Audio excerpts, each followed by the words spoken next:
Hello there, and as usual, I'm Aaron from LastStandGamers, and welcome. So I've got quite a treat for you today. I've decided to build a giant crossbow, or a ballista for you guys that know your medieval siege weaponry. And of course, it doesn't really serve a massive purpose. Maybe you could have this as the centre of your ship, and that could possibly work. But the idea is that these arms are both on hinges. We pull this back. There's no elastic in Space Engineers, so we'll have to use these sort of chains. So we pull these chains back using this system here, pulling it by this little ship there. We pull this back into a cocking position and we lock it in place. Then all we have to do is access the cockpit, disconnect these guys, and then tell these rotors to project it forward, and we should be able to fire the object at some speed forward. But I've not yet tested it, and we're going to see what sort of results we actually get. So I'm going to load this, and then we will begin by putting the first arrow in. So I did some testing before, and this little vehicle isn't powerful enough on its own, so we're just going to dash a load of engines on the top like that. And now we need to get up in the hook in place. Originally, I designed this so instead of this small ship, there would be a chain underneath pulling it along. You see how there's that gap underneath? And I might work on doing that, but the problem with the chain pulling it along is sometimes it just doesn't have enough strength and it gets stuck, as you could say. So we need to just pull this along. There's going to be a few little snags and little sparks throughout this, but you know, that's how it works. It's just, you can see the actual vehicle being pulled back. You can see the little arms being pulled back as well. You just need to be gentle here. Not too much force is required. And we just need to get into the lock-in position. Now this lock-in position's a little hard because you have to jump out the ship and lock it before it decides to actually escape. So let's just make sure we've got the arms at the correct angle. Arms are at the correct angle. You can see how it wants to pull us forward already, but we just need to give that like so, and then we need to get the other arm in place as well. There's going to be a few bits of snapping and damaging. Right, so the actual landing gears have locked the rear in place, so all we have to do now is actually load our shell or whatever we want to fire. And I think I'm just going to do a little bit of maintenance on these top areas, and we're going to create an original sort of looking bow and arrow sort of thing. So I'll be right back. So we've loaded a basic sort of arrow design. Obviously you could probably put an explosive tip if you're feeling a bit Rambo-ish, or maybe something else. And we've got the back sorted. We've already released the actual gears themselves, so there's no tension anymore. But all we need to do now is actually accelerate it using the motors. So we're going to see a strange, probably quite a strange reaction here. So we turn the velocity up to max, we turn the velocity up to max, and then it's on. Okay, and then on, and fingers are crossed. Well, the current angle is, they're only a little bit different in the current angle. So fingers crossed, everything goes well, and they spring into action. Well, not as fast as I would like them to go, and one's actually coming in, so I don't know why that. Sometimes they just seem to change their mind, which they were fine before.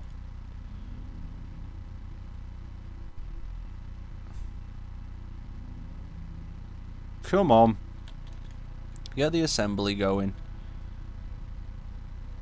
Come on, pull it.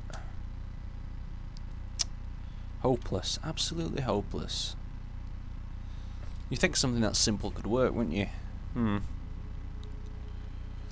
May have to give this a little bit of a design rethink. Right, so I thought the design that I was working on may have been a little bit complicated, and that's what caused the problem in the first place.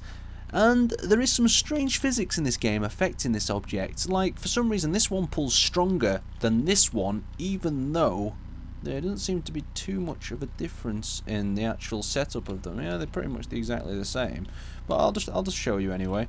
So if we get in here, and then we decide that we want to actually fire this thing. So what I do is I start this up, and we go max on there, and then we go minimum on there. So now we turn both on, and actually let's do it. So that one pulls out straight away, but that one on the right, look how slow it's going. I don't know why it's deciding to go that slow at all. It just seems like it just doesn't care. Or look, and then look how it comes back in as well. It's like it's just not got enough strength as the other one next to it. How strange. Because that one there on that side's pulling away. Well, hold on, let's see if there's any difference. Because we just got that minus 30. And obviously these are different, but I don't think that should really affect it. The torque's the same. No, there shouldn't be there should be nothing at all affecting it in that way. How strange. We'll get rid of the braking. No, the braking torque only affects it when it's off, I believe. Hold on. Let me just see if it does, if it makes a difference. No, it doesn't seem to make too much difference. Let's release it anyway, and we'll see what happens. So, fingers crossed the block pushes it. Yeah, that works. But look, that one on the left just takes all the cheddar. And now what we need to do as well, so our actual thing doesn't get collided with, is we need to whack the braking torque up on that, and whack the braking torque up on that, and then turn these both off, and we should have an instant stop, or pretty much instant stop. Why? Oh, Jesus. Every bloody time. So, I've learned quite a lot today about rotors. If you use a rotor in minus velocity, then what actually happens is it's not as powerful as if you use it in positive velocity. So, I've switched this little rotor up there. Hopefully, we'll get good effect on the target. So, let's try this baby out, eh? Cockpit's over here, and we're going to ease it off nice and gently with full power straight away, because we can do it. So, full power. On. This is the moment of justice. These should both fly out. Please don't snap. Right, okay. It looks like it's working.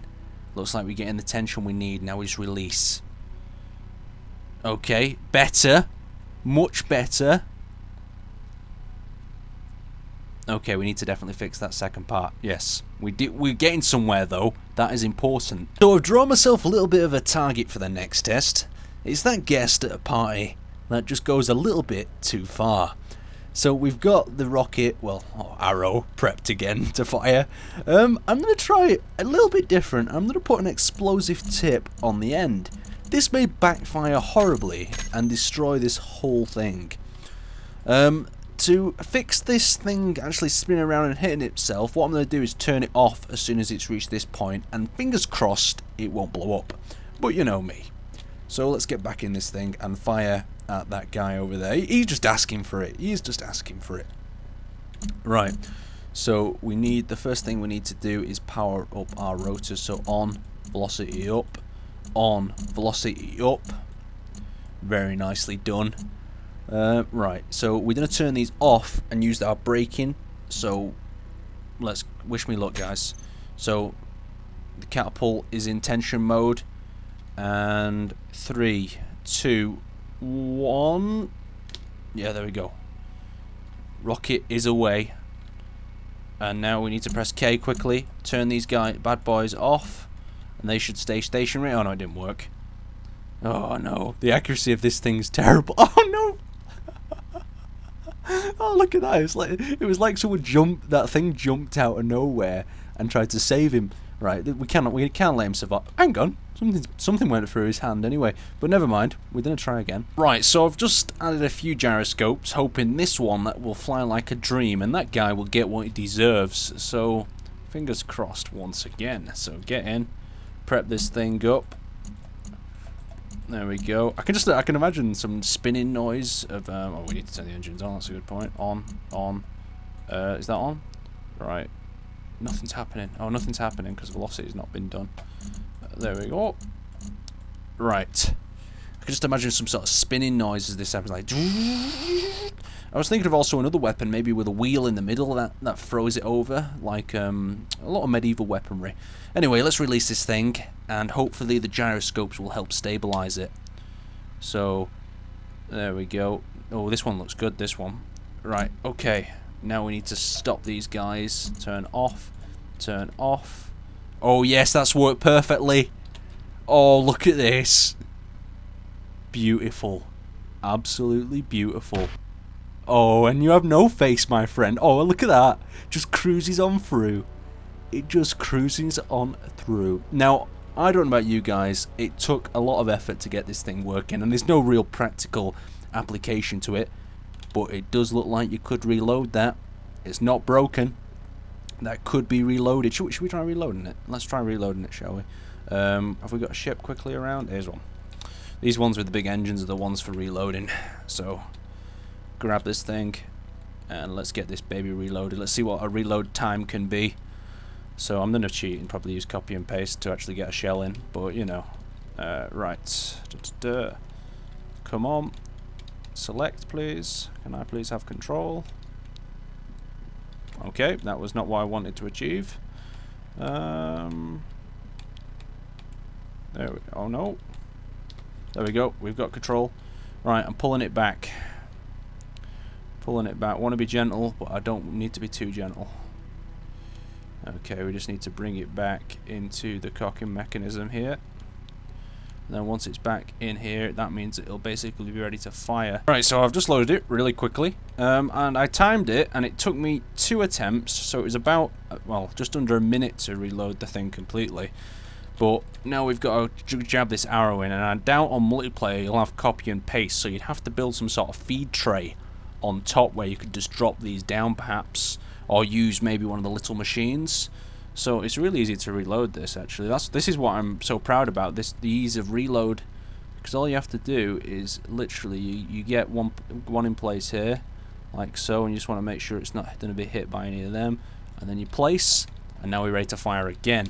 So let's get this thing prepped. P. Oh, not P. No, we don't want P. Shit. I'll just press P. Okay. So we're just going to have to go with a speed run on this. It's not going to have time to power up.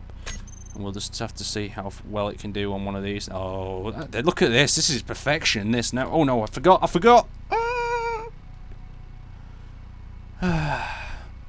Well, that one was an explosive tip arrow. But yes, it works if you have a memory. If you are like me and tend to forget to press a lot of buttons, it is not the weapon for you. But thanks for watching, guys, and I'll see you next time.